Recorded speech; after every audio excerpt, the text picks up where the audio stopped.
Good afternoon, ladies and gentlemen.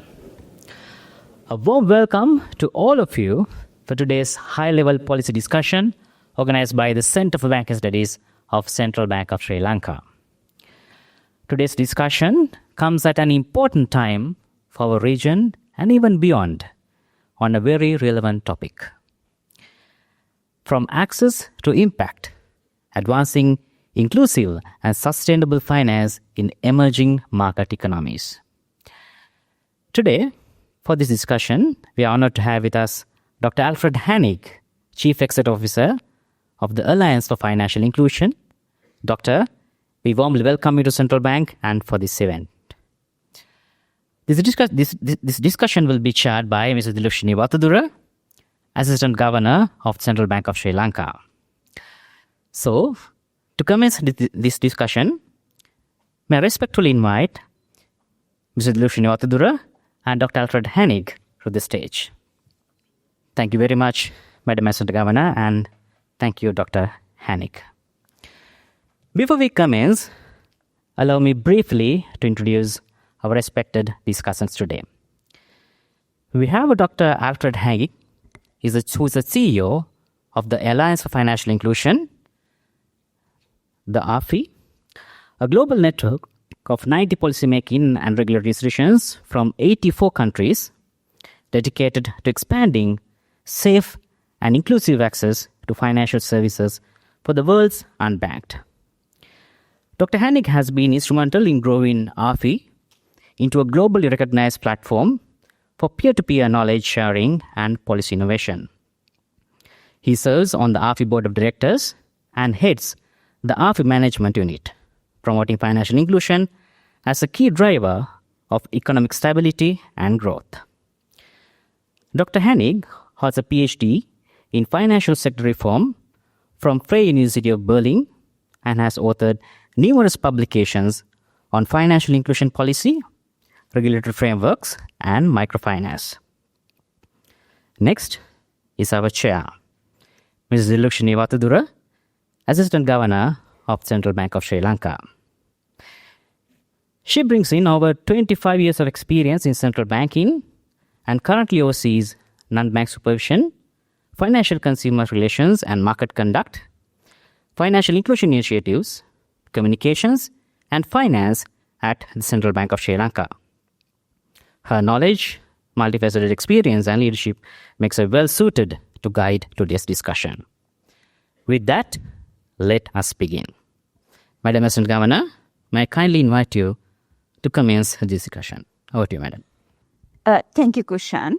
So it's a privilege to have you here in the Central Bank. So as you all came to know, he's the CEO of the Alliance for Financial Inclusion, which is a global platform. AFI has played a transformative role in advancing financial inclusion globally, bringing together policymakers to share knowledge, set standards, and translate commitment into measurable impact for the most vulnerable communities. As we begin today's discussion, we recognize that financial inclusion is no longer just a development goal. It is a foundation for economic resilience, digital transformation, gender equality, and sustainable growth. The challenges ahead, ranging from digital disruption to climate risk and inclusive finance for MSMEs, require coordinated policy leadership and bold innovations. We look forward to an open and forward-looking exchange on how we can strengthen collaboration, accelerate implementation, and ensure that inclusive finance continue to expand opportunities and stability for all.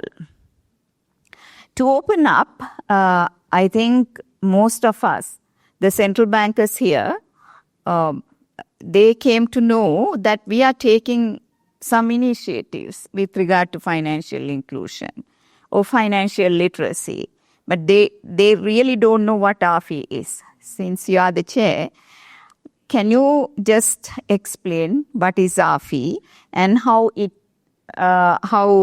it come about?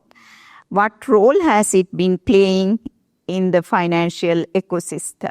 Yeah, well, Madam Assistant Governor, thank you very much for this introduction, and also thank you very much for the initial introductory round. You said it's a privilege for you to have me. I think I would like to say that it's definitely a privilege for me to be here, to be invited, and to be in your country. I was really looking forward to this. I did not expect from the outset that you would have this kind of policy dialogue, but you can imagine that this is a great opportunity for us to share and to engage with all of you in a very important topic, which I think is not only important from a financial sector standpoint, I think is broader than that. It's about inclusivity. Because I think the countries we are working with, one of the really biggest concerns is how to maintain inclusivity and how to advance on this. And of course, financial inclusion is a big part in this. Now you're asking, how did AFI start? Yeah, and this is really I think it's an exciting story, and it's a story that I, of course, in the interest of time, will not take too long here, but this story is actually encouraging. I think it is a story that should motivate many of us to be, brave enough to think out of the box. Because something like AFI 15 years, 16 years ago, one could not imagine to have. Yeah, and I would like to take you a little bit back in history. You remember that in 2007, 2008, we had a financial crisis. Yeah, and this financial crisis originated from an advanced economy. Yeah? And of course, the spillover effects could be felt in the emerging economies. But at the same time, we saw that a couple of emerging economies, developing countries, had started to experience on what we now call financial inclusion, something that goes far beyond microfinance, namely to bring broader segments of the population into access of sometimes very simple financial services such as payments, but even a full range of financial services. And this emerged based on innovations that took place in these markets. One of the innovations, you remember well, was mobile financial services. It came from countries like Kenya, South Africa, and others, where in fact Philippines, where people started to use their mobile to make small transfers. At that time, we didn't call it digital, we called it mobile. And it was actually through transfer of SMS, how this worked. And then you had other innovations, like especially in South America, on agent banking, where actually private sector institutions like supermarkets, petrol stations, under a license of a bank could actually in a delegated fashion deliver services to people in areas where there were no banking or bank networks, agent banking. And then there were other innovations. What I'm trying to say, these innovations caught our attention, and we were wondering, how could actually a broader number of countries benefit from these innovations when it comes to the policy responses to make these things possible?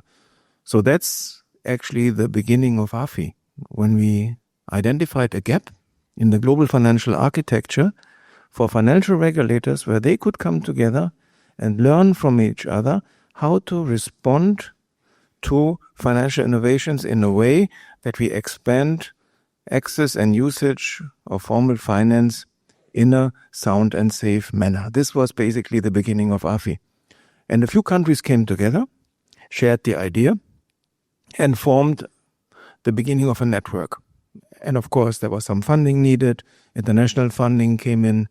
And it was all based on the idea that this traditional north-south transfer of knowledge was perhaps useful in some cases, but actually had not broken down the barriers of financial exclusion. So what we believed is that an exchange among those countries who are leading these innovations might be the more productive way to bring in broader segments of the society into formal financial services. So that's how AFI started. And the members started to engage, started to peer exchange, peer learn on solutions that had proven to be effective, on others that had proven to be ineffective and did not work. And at the end of the day, spread the knowledge, the good knowledge on regulation of financial services in a way that everybody can benefit. So the network grew from a couple of countries. We started with 5 countries to nowadays a network of 90 regulatory institutions, mostly central banks, in 85 countries. And as Madam Assistant Governor has rightly pointed out, at that time, what we are calling financial inclusion was mostly seen as a development objective. But in the past 15 years, we have seen that financial inclusion has moved into the mainstream of any economic thinking, financial stability, monetary stability mandate. So this is a journey that we have seen over the past 15 years that actually has shown that financial inclusion can help the key objectives of central banks as well, namely financial and monetary stability. And we are going to talk about this maybe perhaps a bit later. What we do, just to end here, we exchange knowledge through working groups on very pertinent topics like digital financial services, data collection, MSME finance, all the issues that you're all aware with. We have 60, 50 countries in working groups who work together to produce knowledge and regulatory insights that then can be used for the work on the domestic front. But we also offer capacity building. We do offer mutual exchanges, peer exchanges. I understand that one delegation from Central Bank of Sri Lanka just came back from Fiji, where they also exchanged with the regulator over there. I think the issue is also how to include issues around green finance, inclusive green finance into the work on financial inclusion and so forth. So we do a lot of those, and we also can make small financial contributions to our member to support specific projects, be it financial literacy campaigns, be it studies, surveys, and so forth. So there's a lot we are doing, but most importantly, I think we have also brought the voice of the emerging economies into the global discussions. You said we are setting standards. We are not setting standards in AFI, but what we do is we actually discuss with standard-setting bodies to explain that the reality of the developing and emerging economies is different, is different from those ones who mostly set the standards. So the whole issue is how can we, in fact, create regulatory frameworks that are proportionate to risk and proportionate to the individual environment of these countries. And I think there we have come quite a long way in discussing with the standard-setting bodies. We are also part of the G20.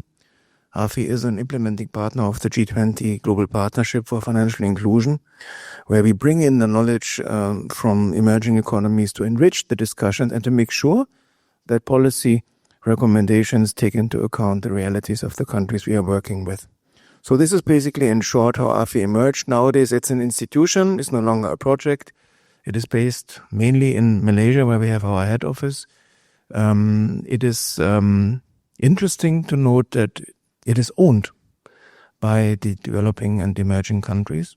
So it is funded by some international funders, but the core budget actually comes from the countries themselves, meaning that our members pay membership fees out of which we can back up our core expenses. And this is very important because that also helps AFI to be an independent organization and an apolitical organization that is actually an organization that exchanges knowledge. This is what we do. Thank you so much. Yeah, thank you very much for that comprehensive response.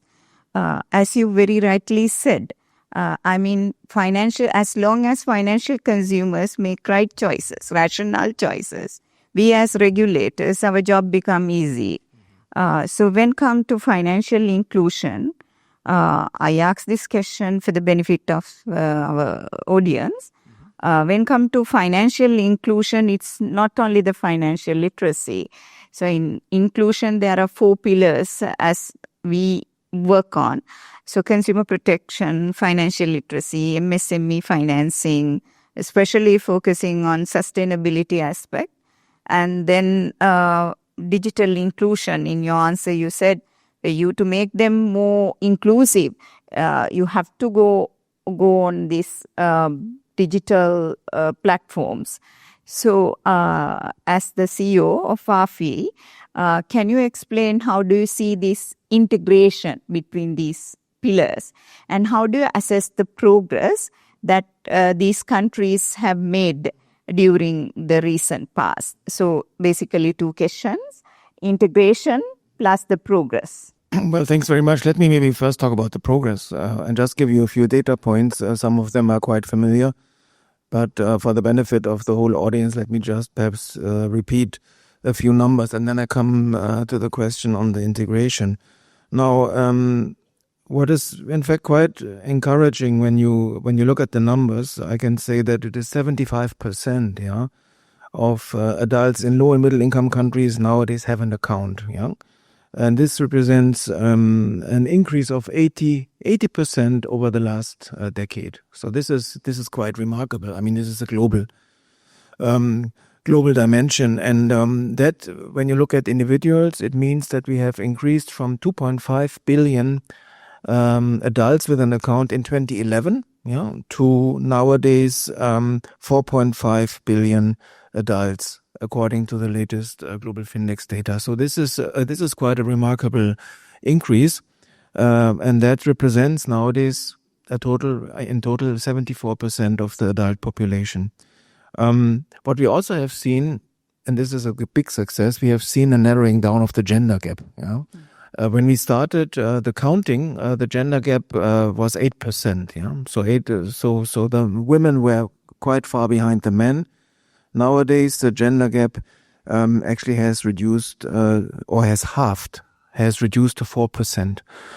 This means that we have seen a dramatic increase of access to finance for women, which I think is in many economies very important, as women businesses are very, very instrumental when it comes to pro growth, poverty elevation, and so forth. And then we also have seen that savings have increased. In 2024, 40% of adults in developing economies saved in a financial account. This is a 16 percentage point increase since 2021, just in 3 years. And then, of course, digital. Digital usage has exploded over the past decade. We have seen very, very strong growth. Nowadays, we can say that this is 2024 data. 81% of account owners in low and middle income countries made or received digital payments, and over half of the adults had actually digitally enabled accounts. And this is a tremendous increase compared to 10 years ago. And of course, there are many, many ways to support this. Some countries establish, regulatory sandboxes. Others have more simplified test and learning hubs, where regulators together with private sector can actually test what works and how this should be regulated. But coming to your question of the integration, I think this is an important one, because this integration was not always at the core of the interest of the financial regulators. And this, I think, is in this, the answer to this lies in this headline there, from access to impact. Because when this all started, the focus was on access.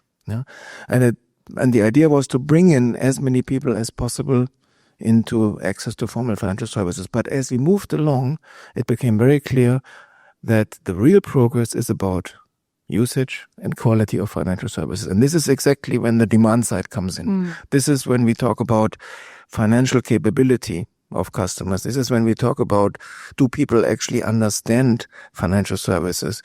Are they actually having an idea what the risks of digital financial services can also be?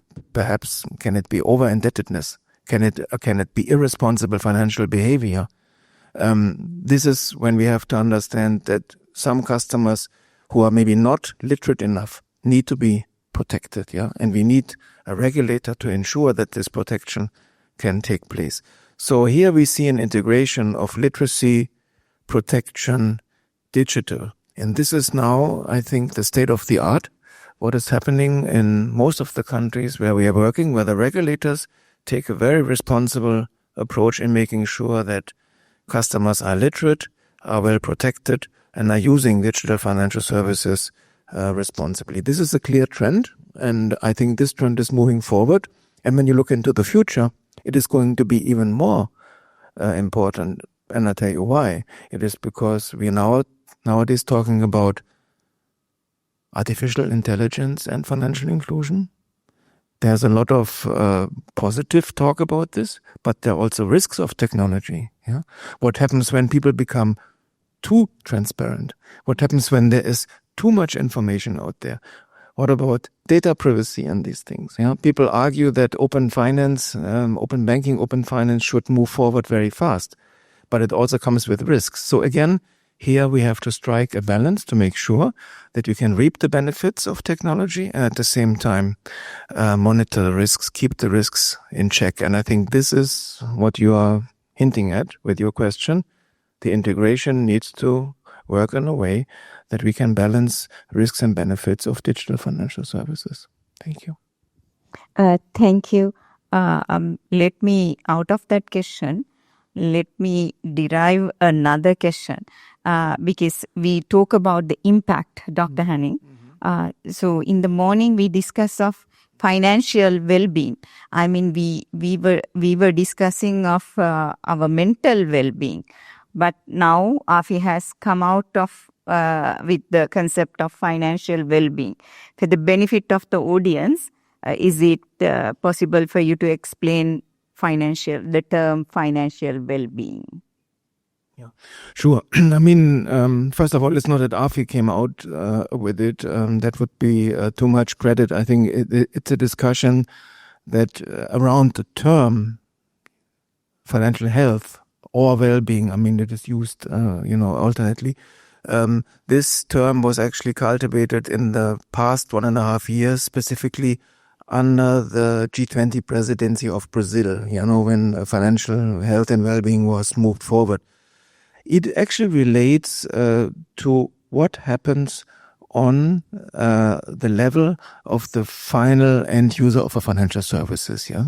So this is about the well-being. This is about the impact that has a financial, even a small transfer. What impact that can have on a small household. And of course, here the question of health, financial health, is very important. How are these services used? What do they contribute to?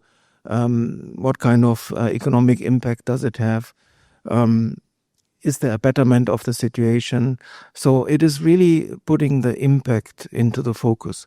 And with this, of course, we do see the need to look more into other issues that have not been that high on the agenda over the past decade. And this is certainly on the consumer protection and on the financial literacy and where we actually now look more into the demand side issues, not so much on the supply side, but on the demand side issues. And here, and this is interesting, many regulators in the AFI network have increasingly taken responsibility. This has not always been a central bank's issue. Yeah. So I think we do see clearly a trend that looking after financial health becomes an important issue. I should also say that it has become politically more important. You all know Queen Maxima, who is the United Nations Special Advocate, was for finance and development. She is now the advocate of the Secretary General for Financial Health, which again is a very important, political signal that the focus is now narrowing down on what is happening on that level of the financial end user of a service. So this is basically where we are going, and I think there's a lot work more to do. But here, of course, it's also important to understand the customer. Yeah? And this is why we are nowadays also looking into, for example, behavioral economics research to better understand what is driving the customers. How are they using the services? Which risks are they exposed to. And I think this is very important when you look at the different age groups. Yeah, I don't know so much about Sri Lanka, but I can imagine that younger people use financial services very differently from older people. Yeah? Oftentimes, older people are financially not that literate than younger people. Younger people grow up with their mobile phones. Yeah, they don't have any hesitation to share their data, to go out, to buy through e-commerce facilities, to be exposed, to expose themselves. Yeah, they're very open. Yeah, for elderly people, oftentimes they don't have this financial literacy. And what do they do when financial services are increasingly offered through digital channels? They are not that familiar with it. So we have a task, yeah, in terms of financial education that looks differently for the elder ones compared to the younger ones. The younger ones might overuse it. The older ones cannot use it. So I think that's a challenge for the regulator, and that again brings us back to the question of financial well-being. Okay, thank you, Dr. Han. Now, since you are in a central bank, I think if I don't ask this question, I'm not fair to the bank, right? Because, maintaining the financial system stability is one of our mandates. Yeah. So, can you explain the trade-offs between financial stability and inclusion and sustainability? How should central bankers, this is a topic which is discussing this area. How should central banks and regulators navigate these competing objectives? Yeah. Well, I think if I can be provocative, I would say these objectives are not competing. Yeah, they are actually rather complementary. Yeah, than they are competing, and this is something that we have seen in the network over the past decade. But let me maybe share a story with you, which in fact shows you how much the world has changed. Yeah.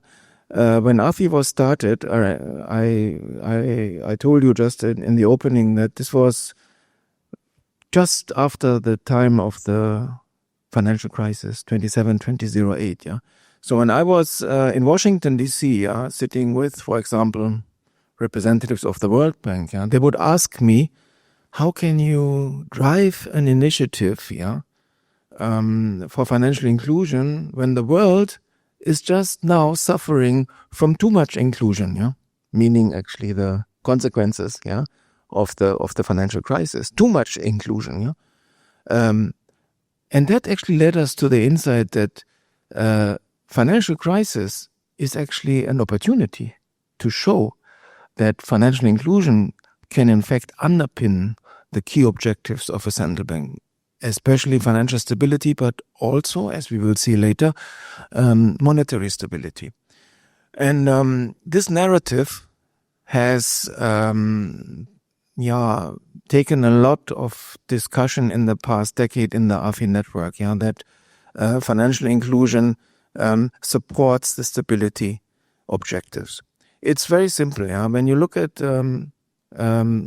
let's say, an emerging economy, it's always the question, how can we include more people? But when you look at an advanced economy, they have actually the same question. But for them, it's not bringing in more people. For them, it is to maintain a high level of inclusion. And maintaining a high level of inclusion is exactly what we are talking about. If a high level of inclusion goes down, you have instability. And that could lead to economic crisis. So in other words, financial stability and inclusion are very complementary. There are a couple of examples that are given, hypotheses. When the domestic resource base increases, that of course will shield the country from, for example, external shocks. That is good for financial stability. When you have a high degree of mobile money, digital currency, all that floating around, that can also have a positive impact on the monetary transmission mechanism. So there are a couple of hypotheses that we are testing at the moment, and we have in fact started quite an interesting research initiative that has started with a global analysis together with the University of Luxembourg, and we are now going into a second round with the Florence Institute of Management, where we want to test more of these hypotheses. But I just want to share with you maybe very briefly, some results from this first study. And this is the following. The study tested whether the entry of unbanked populations destabilizes the financial system. But the results confirmed that while inclusion is associated with an absolute increase in non-performing loans, yes, it does not negatively affect systemic stability. This is based on global data. The study also tested whether, very interesting, serving low-income clients forces banks to become more efficient. And the findings actually validate exactly this. It shows that as inclusion deepens, financial institutions significantly reduce staff costs relative to non-interest expenses. And this supports the theory that inclusion, I like this term, acts as a fitness program, a fitness program for the economy, driving a structural shift towards digitalization and leaner operations. And thirdly, the study tested whether inclusion drives broader market development. And the data confirmed significant positive effects on the volume of financial intermediation, meaning total assets and gross loans, and profitability, interest margins and net income, actually suggesting that institutions are financially compensated for the higher operational complexity of inclusion.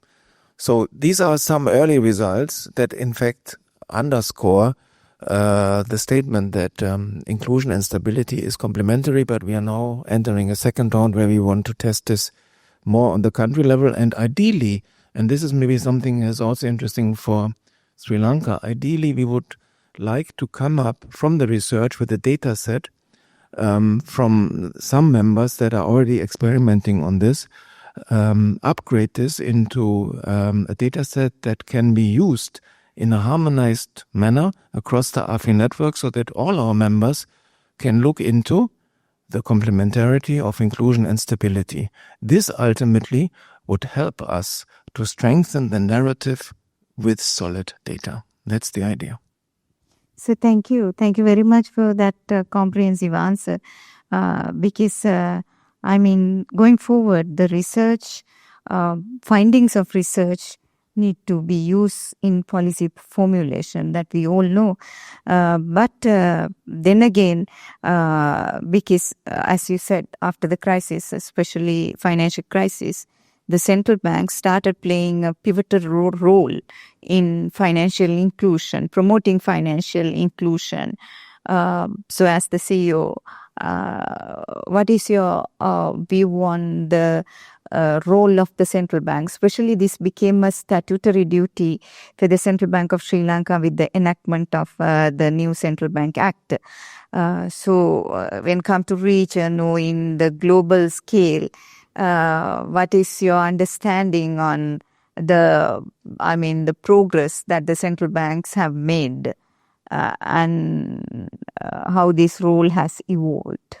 Yeah, this is, I like this question a lot because it points us to the diversity of the world. There is not a standard solution or answer to your question. So I would not, from where I stand and what I can see, would not recommend across the board that central banks should incorporate financial inclusion formally into their mandate. That evidence is not there. What I can tell you is that the regulators in the developing world, most of them have actually worked very systematically on financial inclusion, with or without mandate. So it depends really on the country context. In some countries, it might make a lot of sense to include it into the mandate because then it explicitly enables the financial regulator to move forward on financial inclusion if the environment calls for that.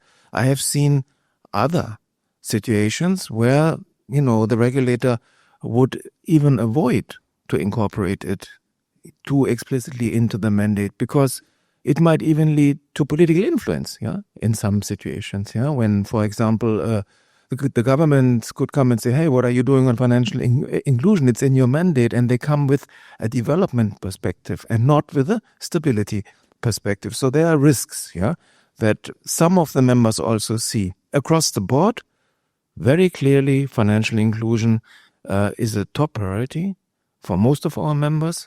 But in terms of formal mandate, it depends on the country context. That's what I can say. Yeah, depending on the very limited exposure I have on this subject matter, I also agree with you, because development mandate with regard to the inclusion is to be looked after by the government. But when it comes to system stability, it's the mandate belong to the central banks. Right. So let me move into the next question. So we all know, and we are also into our developing our second phase of our financial inclusion strategy. So can you tell us, I think this is important for the team which is working on the survey, what role does data and demand side surveys play when come to financial inclusion diagnostics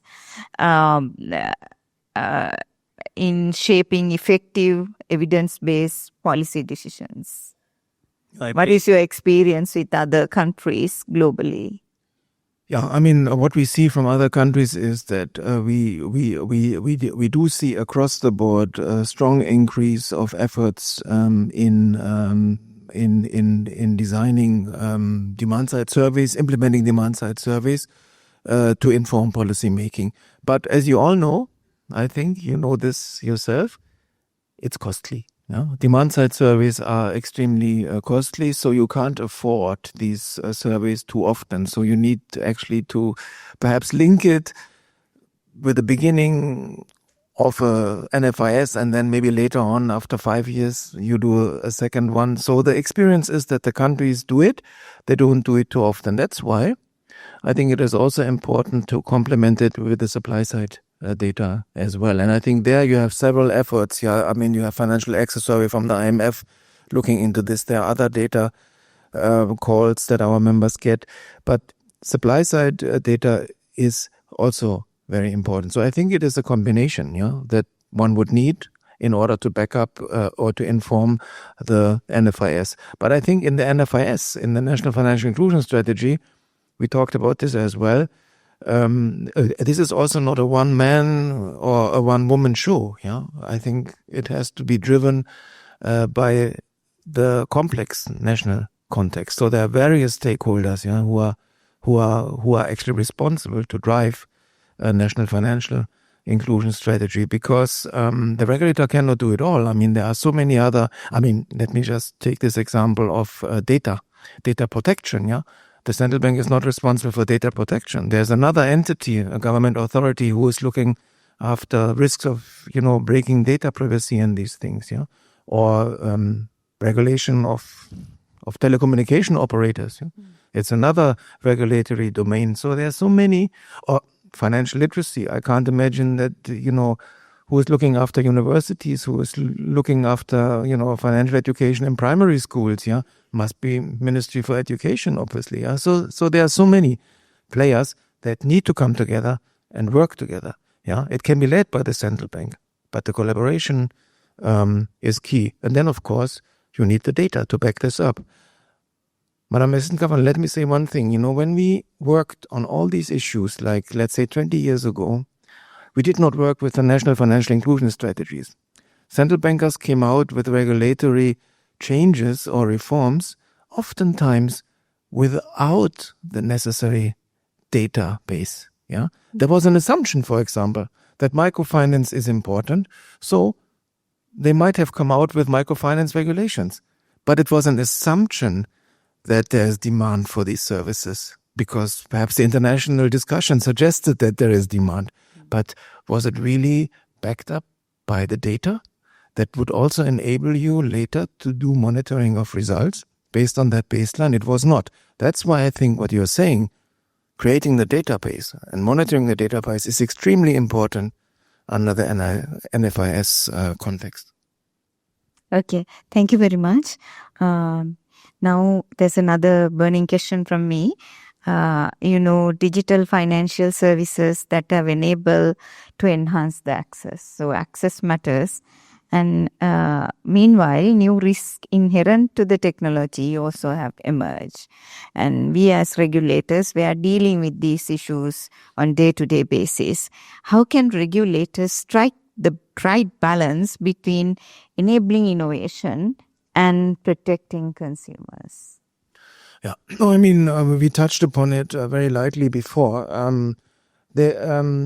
I think more as a general principle, what I see in the network is a very strong need for collaboration with the private sector. Yeah, because in these markets, the innovations happen. Now the question is, who leads?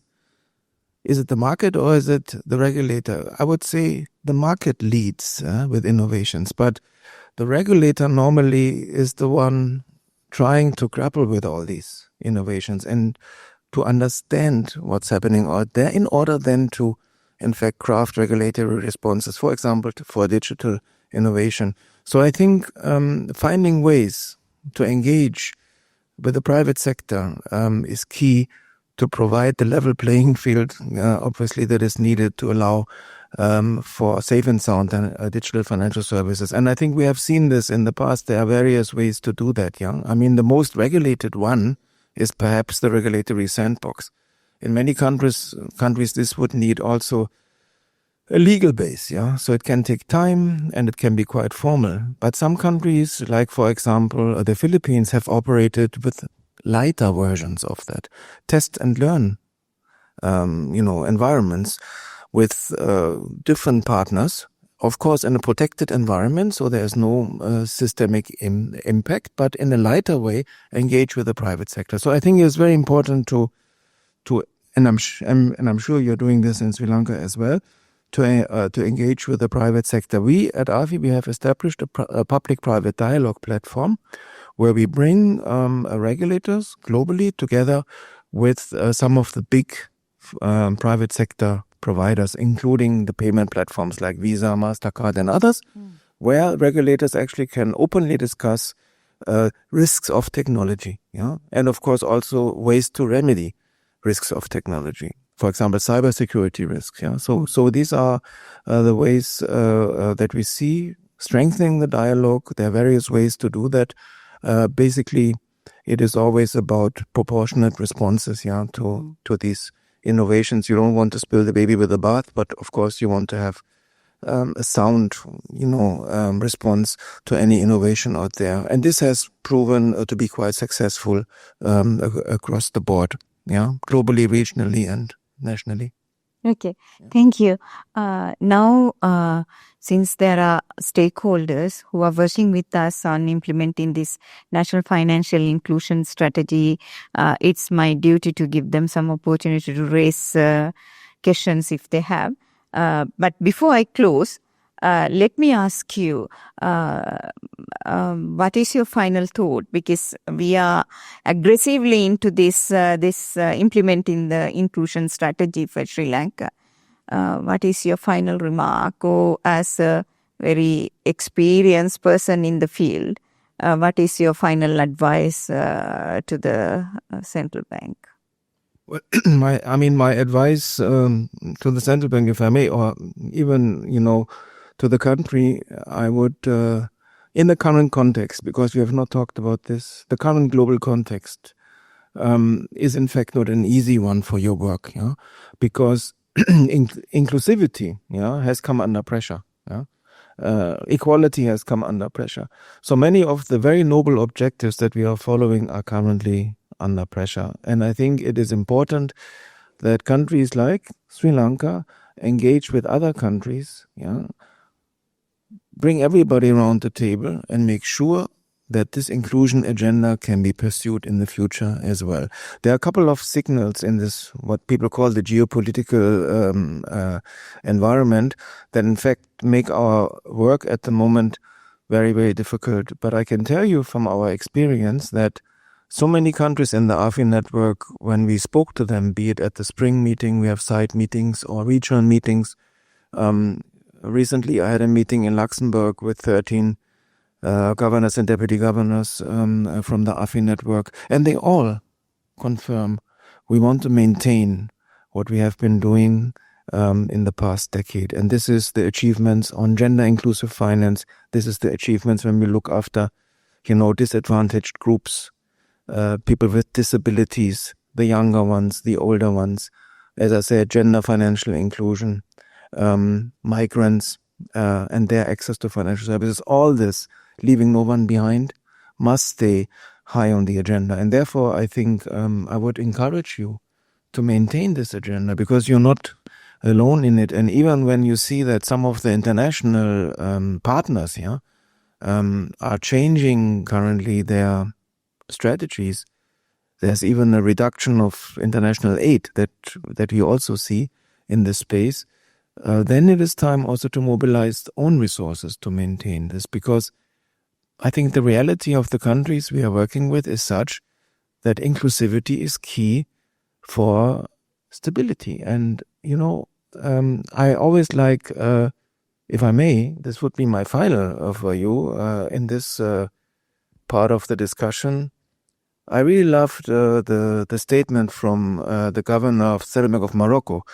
He's a very wise man, because he's 84 and he is governor for, 25 years. And at one of the meetings that I had with him, it was actually Queen Maxima was in the same meeting, and we were discussing about regulatory sandboxes and all that. And the governor said, in my country, financial inclusion is important to maintain social peace. And I found that very powerful, because that shows what we all are working about. Thank you, madam. Yes.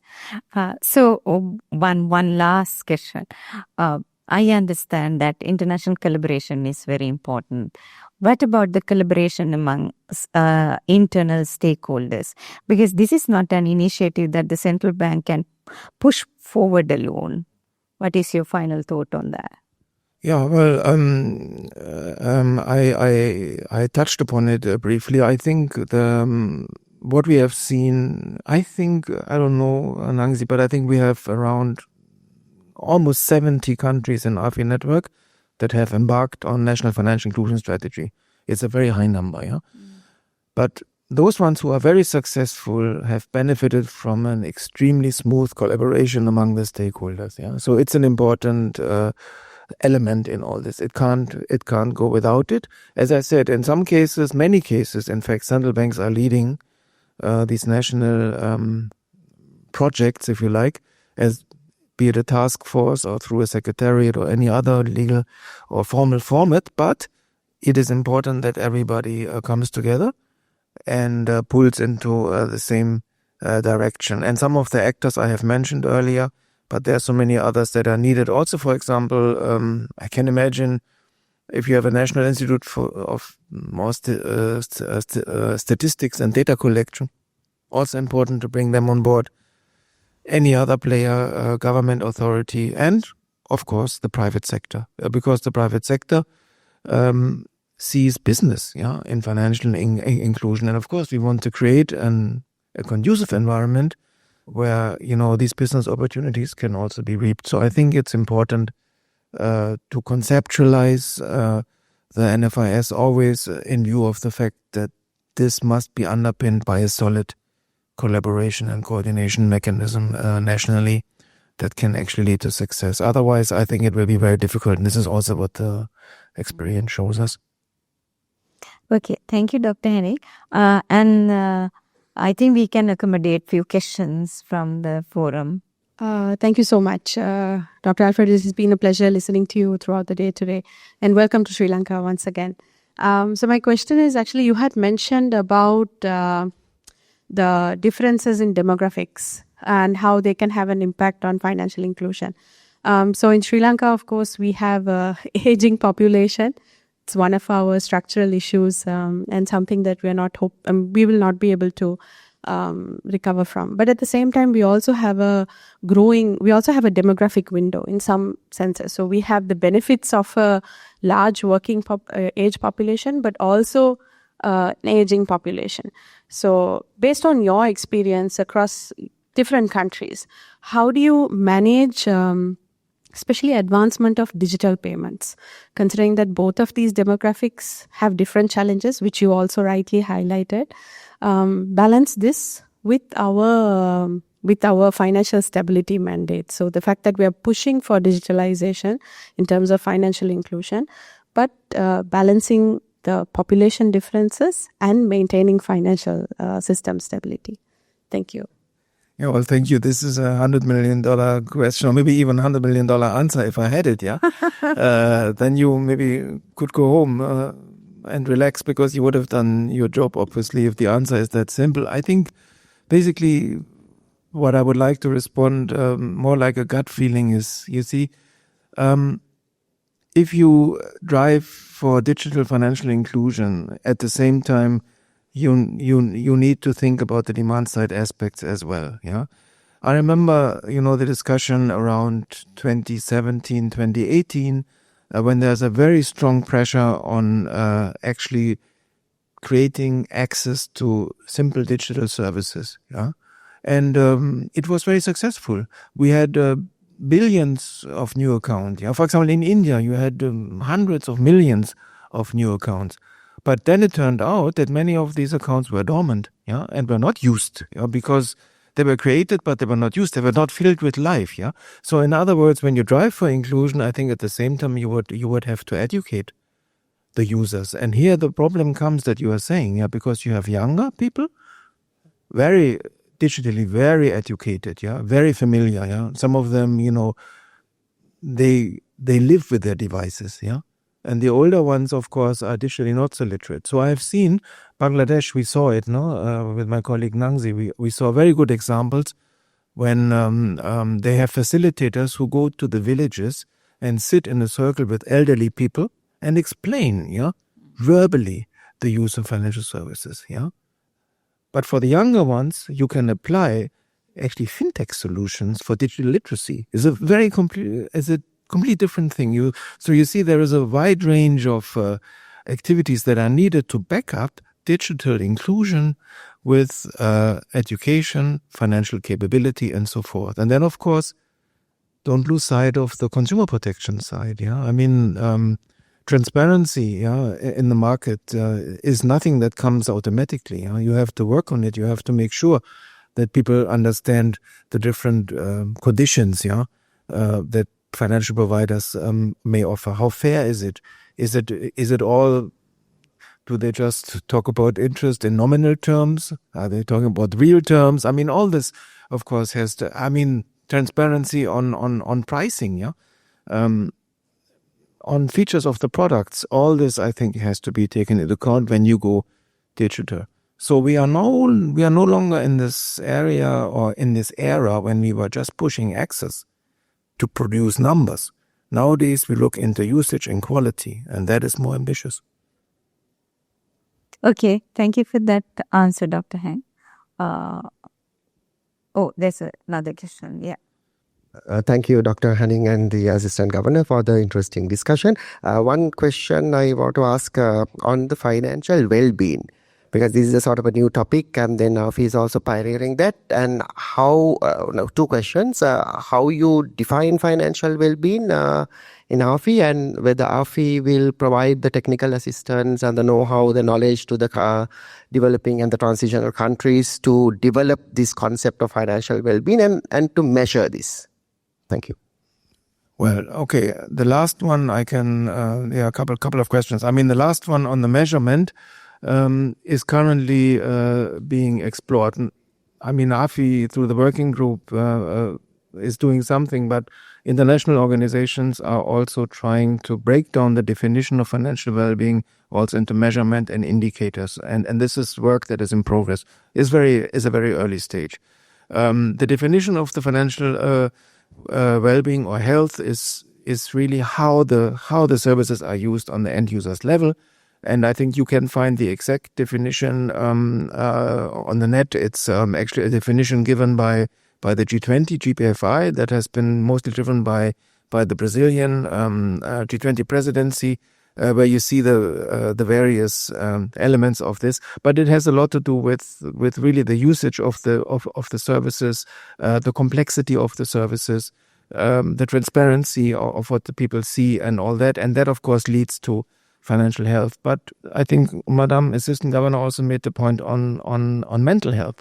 Yeah, because we also see increasingly the connection of financial health and mental health. So in other words, if the finances are in order, people feel better. Yeah. In other words, we also need to take into account this dimension, the betterment of the people, the mental health dimension. So this is an angle that we had not taken so explicitly perhaps 10 years ago. But I can tell you that AFI members at a very early stage had started to look into the quality dimension of financial inclusion, which of course has very, very references to what we nowadays call financial health discussion. Yeah. Okay, thank you. I'm from the Securities and Exchange Commission of Sri Lanka. Thank you for the presentation. And my question is towards sustainable finance, towards ESG requirements. And when it comes to listed companies, I know in European Union and in UK and in many developed countries, they move for mandatory disclosure requirements and reporting requirements. Now, as a emerging country in an emerging market situation where we still try to encourage companies to come and disclose the ESG concerns. But my question is now, even though the companies report and disclose, how, as the regulator, how do we evaluate whether they have disclosed the truth? I'm asking about greenwashing, how to avoid happening that in practical scenarios. Thank you. Well, yeah, thank you very much for the question. I must say that this part of the green finance, sustainable finance discussion is not at the core of the AFI work. Yeah, when we talk about green or sustainable finance, we look at what we call inclusive green finance. So we look more at what is actually happening really at the very lower end of the market, and what is the role of the regulators, for example, to ensure resilience. Yeah, in the aftermath, for example, of a national catastrophe, yeah? Or for example, insurance mechanisms, or capacity building, to all the stakeholders in the green finance area. That is where we are working. We are not so much working on the disclosure requirements. So my answer would not be sufficient because I don't have the practical experience from the AFI network on this, and it's not part of the rather narrow concept of inclusive green finance that we are currently working on. So ours is really more on resilience and partly on mitigation, yeah, but not on adaptation. But I have an answer for that question. But when come to corporates, when they're disclosing their annual reports are subject to be audited, right? So like you audit their financial statements, they need to audit on their green financing activities, whether these activities qualify under the taxonomy. Okay, so thank you very much. Thank you, Dr. Hannig, for your insightful contributions. And thank you, Madam Assistant Governor, for guiding the discussion in a very enriching way. As we conclude, we wish to express our sincere gratitude to Dr. Alfred Hannig for sharing his expertise and global perspectives with us today. To honor his contribution, Central Bank has arranged a token of appreciation. For that, may I now respectfully invite the Governor of Central Bank of Sri Lanka, Dr. Nandlal Veerasinghe, to the stage to present this token of appreciation to Dr. Alfred Hannig.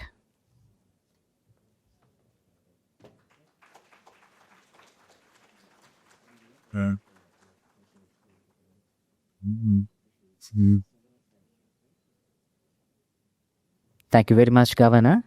Thank you very much, sir. And thank you very much, AG, once again. With that, we have come to the conclusion of today's discussion. Ladies and gentlemen, thank you for your presence and active participation today. Your engagement has made the session both insightful and impactful. On behalf of Center for Banking Studies of Central Bank of Sri Lanka, we extend our sincere appreciation and look forward welcoming you again for future discussions of this nature.